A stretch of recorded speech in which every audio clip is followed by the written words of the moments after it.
Ahora sí, lo anunciado, estamos enlazados vía Zoom con el abogado constitucionalista Natalia Primo y nos acompaña en estudio Víctor Andrés García Belaúnde. Saludos a ambos, muy buenas noches, gracias por estar aquí. Muy buenas noches, Cristian, y un saludo también a Víctor Andrés. Gracias. Empezamos entonces con Natalia, por favor, si me permite, Víctor Andrés. Natalia, el tema de que ya se lograron los 78 votos, más allá de la formalidad que informó ahora Fernando Rospigliosi, un tema de las firmas electrónicas que, como creo que hubieron 83 personas, imagino que se va a, digamos, a superar ese impasse. ¿Qué es lo que vendría luego? Y sobre todo esa discusión, si es que tienen que ser 87 o 66 votos para que Gerí deje de ser presidente. Bueno, en primer lugar, esta moción entiendo que es para convocar a una sesión extraordinaria y en consecuencia habrá que ver cuál es el texto de la moción, que es el único tema que se puede abordar conforme al reglamento. Ahora, lo cierto es que el señor Gerí ejerce como presidente. El cargo parlamentario, si bien lo ha llevado a la presidencia como consecuencia de la sucesión presidencial, él lo tiene en suspenso. Él no puede ir a votar al Congreso, no puede presentar un proyecto de ley como parlamentario, lo podrá presentar pues como presidente de la República con la firma de los ministros, pero no puede hacerlo directamente. Y en consecuencia, él no es un presidente que esté disminuido ni que no esté protegido.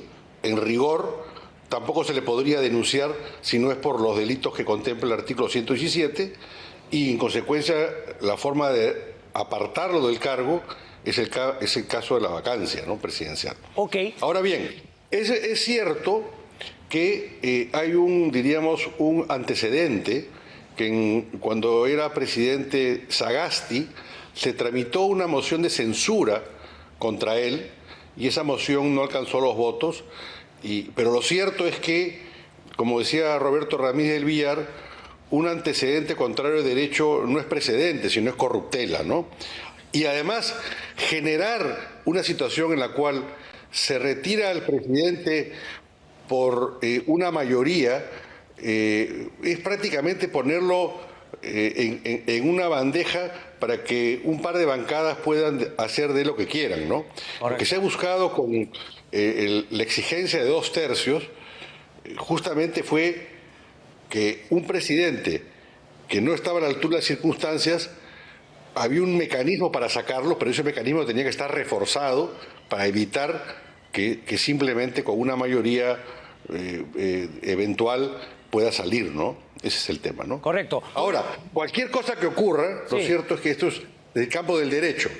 En el campo de los hechos, si mañana se formula una moción de censura, aunque yo creo que no es lo procedente, y se le da curso y se vota y se designa un nuevo presidente del Congreso que toma juramento y todo lo que hace, pasamos ya al campo de los hechos. Correcto. ¿No? Y creo que el señor Gerí tiene ahí también los días contados, ¿no?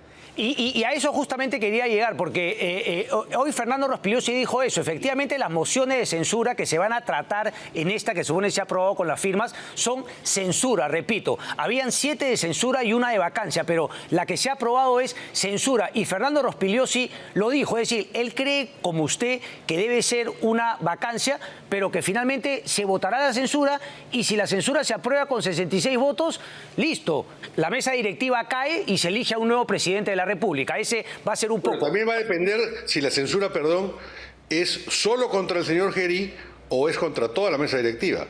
Porque si es solamente contra Gerí, no cae la mesa directiva. Cae solamente Gerí. ¿Y qué pasaría ahí? Bueno, se hace una elección para elegir un nuevo presidente, pero no cae la mesa directiva. Ok. ¿No? Víctor Andrés García Belaúnde. Bueno, yo saludo a Natalia Primo, por supuesto, un gran constitucionalista.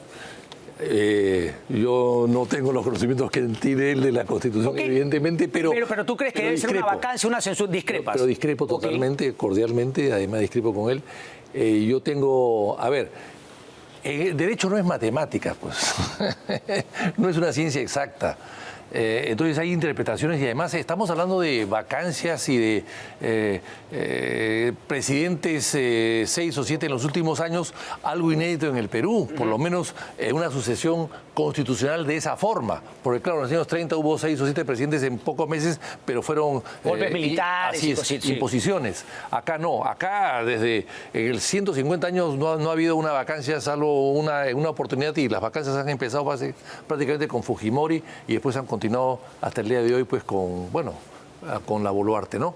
Entonces, aquí el tema es que el presidente del Congreso, por estas circunstancias raras y extrañas, llega a ser presidente de la República porque no hay presidencia de la República. Y por lo tanto, en realidad tiene un pie en un lado y un pie en otro lado. Está en ambas partes. Su despacho está abierto, no ha cerrado, sigue tramitando las cosas que tiene que tramitar, sigue ganando plata en el Congreso, el Congreso no le paga Palacio de Gobierno. Entonces,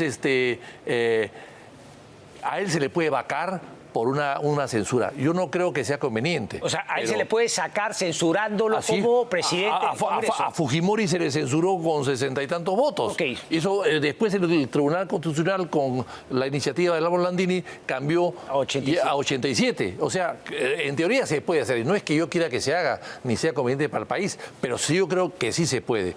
Hay que recordar que el señor Paniagua fue elegido presidente interino y no dejó su curul. Tan es así que el accesitario de él era Álvaro Landini y no entró, se quedó afuera, porque él no dejó de ser congresista. Y él decía, si yo dejo de ser congresista, dejo de ser presidente. Y por eso es que él se opuso inclusive, cordialmente, porque eran dos amigos, pero dos que sabían mucho de derecho, él se opuso a que Álvaro Landini, que quería entrar, no entre, y no entró efectivamente. ¿Crees que eso debe quedar así? Es decir, no a merced de las interpretaciones, o debe hacerse una aclaración para que en el futuro no estamos en esta disyuntiva de si es que es vacancia o censura? Bueno, es que tiene que hacerse una aclaración. Lo que pasa es que el Congreso se ha dedicado a otras cosas. Lamentablemente no se ha dado cuenta que ese es un problema que viene de atrás. Y desde tu punto de vista sería la interpretación que tú me has dicho, es decir, cuando pase algo similar, solamente bastará con censurar, o ya que se va a establecer un nuevo criterio, debería ser el de la vacancia que plantea. Yo creo que lo que se debe hacer en el futuro es, si el presidente del Congreso asume la presidencia de la República para llamar elecciones, o ya, si ya están llamadas, para continuarlas, es decir, automáticamente el accesitario entre, para recién ahí romper esa vinculación. Ok. Le hago la misma pregunta a Natalia Primo, que nos está escuchando. ¿Cómo debería resolverse esto para no prestarse a interpretaciones en un futuro? Ojalá no vuelva a pasar, que tenemos esta situación, pero de darse, aquí en el Perú siempre puede darse. Bueno, unas precisiones. En primer lugar, Fujimori no fue censurado, fue vacado, ¿ya? Y por la causal de incapacidad moral. 2, ¿por qué no vaca en el cargo parlamentario? Porque estamos pensando en la lógica de lo que ha ocurrido en el Perú, pero no es la lógica de lo que está en la Constitución. Porque cuando se produce la sucesión presidencial y asume la presidencia el presidente del Congreso, lo hace y convoca elecciones. Y llevadas a cabo esas elecciones y elegido el nuevo presidente, porque no son elecciones generales, sino solamente para completar el mandato, retorna a su curul, retorna al Congreso.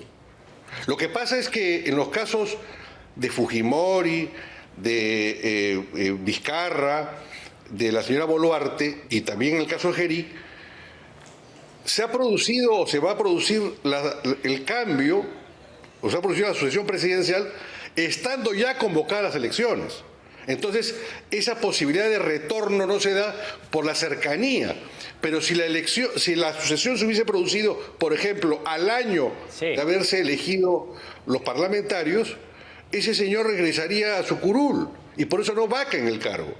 Y por eso se dictó en la época de Valentín Paniagua una ley en la cual se estableció justamente la diferencia entre el cargo, entre el ejercicio del cargo parlamentario y el presidencial, porque no se olvide usted que los parlamentarios cesaban el 26 de julio y el señor Paniagua como presidente cesaba el 28 de julio.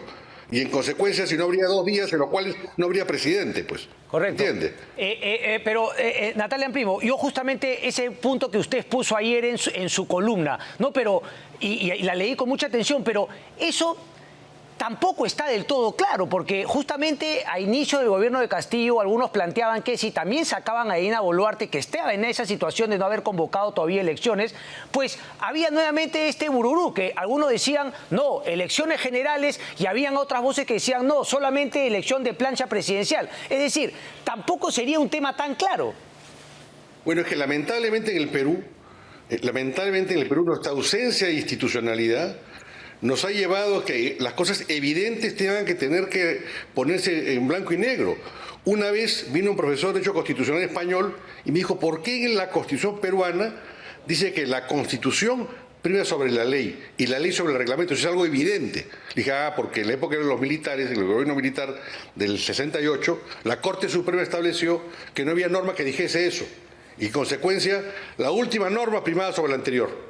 Entonces, somos un país en el cual no tenemos ningún respeto a la institucionalidad y siempre tratamos de buscar una solución rápida, aunque eso, o sea, la practicidad, lo rápido, de salir del problema y simplemente no nos amarramos al mástil como Ulises, sino que nos dejamos guiar por los cantos de sirena que después nos llevan justamente a unas orillas peligrosas en nuestra tradición constitucional. Entonces, claro, una constitución pues no es un código penal en el cual todo tiene que estar regulado, porque se parte que tenemos una cultura cívica y de ciertos valores y principios que se van a respetar.